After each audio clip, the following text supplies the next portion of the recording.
Morning. ഇന്ന് നല്ല ചൂടുള്ളൊരു ചായ കുടിച്ചുകൊണ്ടാണ് കേട്ടോ നമ്മുടെ വീഡിയോ സ്റ്റാർട്ട് ചെയ്യണത്. ഇന്ന് സൺഡേ ആണ്. ഇപ്പം ഇന്ന് എണീക്കാനും നേരം വൈകി. അങ്ങനെ ചായയൊക്കെ കുടിച്ചിരിക്കുന്ന സമയത്താണ് നമ്മുടെ അമ്പല കമ്മിറ്റിക്കാർ വന്നത് കേട്ടോ. അവിടെ പുനർനിർമ്മാണത്തിൻ്റെ നവീകരണ കലശം നടത്തുന്നുണ്ട്. അപ്പോൾ അതിൻ്റെ ഒരു നോട്ടീസ് കൊടുന്നേരാനായിട്ട് വന്നതാണ്. അപ്പോൾ അങ്ങനെ ഞാൻ അതൊക്കെ വായിച്ചിരിക്കുന്നത്. അത് കഴിഞ്ഞ് നമ്മുടെ കിച്ചണിലേക്ക് കയറിയിട്ടാണ്. പിന്നെ കിച്ചണിൽ നിന്ന് പ്രത്യേകിച്ച് പണിയെന്ന് വെച്ചിട്ടുണ്ടെങ്കിൽ കാര്യമായിട്ടൊന്നുമില്ല. ചോറ് വെക്കുക, ഒരു മുതിരപ്പേരി വെക്കുക, മാണിയുണ്ട്. ഇപ്പോൾ മുതിരയും മാണിയും കൂടിയിട്ട് ഒരു ഉപ്പേരി വെക്കുക എന്നുള്ളത് മാത്രമേ ഉള്ളൂ. പിന്നെ പപ്പടം കാച്ചുക, അതുപോലെ തന്നെ കൊണ്ടാട്ടം വറുക്കുക, അത്രേ ഉള്ളൂട്ടെന്ന് പണി. വേറൊരു പണിയില്ല. കാരണം ഇന്നലെ വെച്ച കറി ഉണ്ടല്ലോ, നമ്മൾ ഫിഷ് ഇല്ലാത്ത ഫിഷ് കറി, അപ്പോൾ അത് കുറച്ച് ചട്ടിയിൽ ഇരിപ്പുണ്ട്.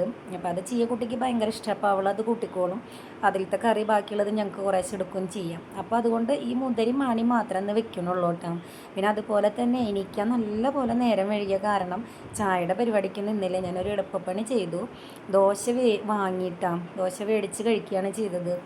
അപ്പോൾ പിന്നെ നമുക്ക് ചായയുടെ പണി ഉണ്ടായിരുന്നില്ല. പിന്നെ അതുപോലെ കയ്പ്പയ്ക്ക ഇരുന്നായിരുന്നു. കയ്പ്പയ്ക്ക കൊണ്ടാട്ടം ഉണ്ടാക്കാമെന്ന് വിചാരിച്ച് അതിൻ്റെ ഉള്ളിലെ കുരിയൊക്കെ കളഞ്ഞ് അതിങ്ങനെ വട്ടന അരിഞ്ഞിട്ട് വെയിലത്ത് കൊണ്ടുപോയി ഉണക്കാനായിട്ട് വെച്ചു. വെയിലത്ത് ഉണക്കാൻ വെക്കുകയെന്ന് പറഞ്ഞാൽ വലിയ കാര്യമായിട്ടുള്ള വെയിലൊന്നും ഇല്ല കേട്ടോ. നമ്മുടെ ഈ ഒരു കിണറിൻ്റെ ഭാഗമാണ് നമുക്ക് അവിടെ ചെറിയൊരു രീതിയിൽ വെയിലുണ്ടാവുള്ളൂ. പിന്നെ ബാക്കിയുള്ള ഭാഗമൊക്കെ നമുക്ക് എപ്പോഴും തണലാവുക. കാരണം അപ്പുറത്തൊക്കെ നമുക്ക് നല്ലപോലെ മരങ്ങളുള്ള കാരണം നല്ലൊരു തണലാവുക കേട്ടോ നമുക്ക് നമ്മുടെ മുറ്റത്തും ചുറ്റുഭാഗത്തൊക്കെ. ഈ ഒരു കിണറിൻ്റെ ഭാഗമാണ് നമുക്ക് ചെറിയ രീതിയിൽ വെയിൽ കിട്ടുക. അപ്പോൾ കിണറിൻ്റെ ആ കരയുടെ മുകളിൽ അത് നമുക്ക് ഉണക്കാനായിട്ട് കൊണ്ടുവച്ചു വിട്ടാണ്. അങ്ങനെ എൻ്റെ അടുക്കളയിലുള്ള ഒരുവിധമുള്ള പണികളൊക്കെ കഴിഞ്ഞു തുടങ്ങി. അങ്ങനെ പെട്ടെന്ന് ചെയ്യേണ്ട ആവശ്യമില്ലല്ലോ. ഇന്ന് പ്രത്യേകിച്ച് എങ്ങോട്ടും പോകാനൊന്നുമില്ല. അപ്പോൾ പിന്നെ മെല്ലെ മെല്ലെയാണ് ചെയ്യണത് കേട്ടോ. അതൊക്കെ കഴിഞ്ഞ് വരുമ്പോഴേക്ക് ഏകദേശം ഉച്ചയായി തുടങ്ങിയിട്ടുണ്ട് കേട്ടോ.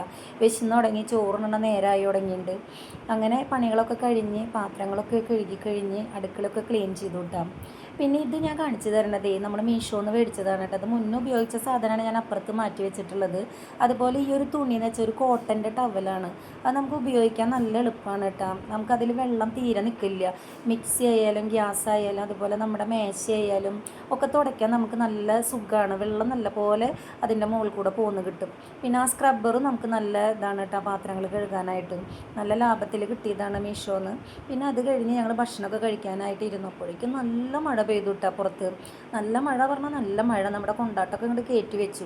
പിന്നെ ഞങ്ങൾ മഴ പെയ്യണത് ആസ്വദിച്ച് പുറത്ത് വന്നിരുന്ന് നമ്മുടെ നവീകരണ കലശത്തിൻ്റെ ആ ഒരു നോട്ടീസൊക്കെ വായിച്ച് സംസാരിച്ച് അങ്ങനെ കുറേ നേരം ഇരുന്നു. അപ്പോഴേക്കും നമ്മുടെ മുറ്റം ഏകദേശം കുളമായിട്ടുണ്ട്, ഇലകളൊക്കെ കൊഴിഞ്ഞിട്ട്. അപ്പോൾ നമ്മുടെ ചീയക്കുട്ടി ഇറങ്ങി അടിച്ച് വരാനായിട്ട് കേട്ടോ. മൊത്തത്തിൽ അവൾ അവിടെയൊക്കെ ഒന്ന് അടിച്ച് വാരി വൃത്തിയാക്കി ഏകദേശം വിളക്കെത്തിക്കണ ഒരു സമയമായിട്ടാണ്. അപ്പോഴേക്കും ഞാൻ പോയി മേലെ എഴുകി കൂളിയൊക്കെ കഴിഞ്ഞ് വന്ന് നമ്മുടെ ഉച്ച തിരിയുമ്പോഴത്തെ വിളക്കൊക്കെ കത്തിക്കാനും നിന്നു. അപ്പോൾ ഇന്നത്തെ വീഡിയോ ഇത്രയേ ഉള്ളൂ. ഇവിടെ വെച്ച് സ്റ്റോപ്പ് ചെയ്യാണ്. വീഡിയോ എല്ലാവർക്കും ഇഷ്ടമായെന്ന് വിചാരിക്കുന്നു. ഇഷ്ടമായെങ്കിൽ ലൈക്ക് ചെയ്യുക, സബ്സ്ക്രൈബ് ചെയ്യുക. അതുപോലെ ഇനി നമുക്ക് അടുത്ത വീഡിയോയിലൂടെ കാണാം.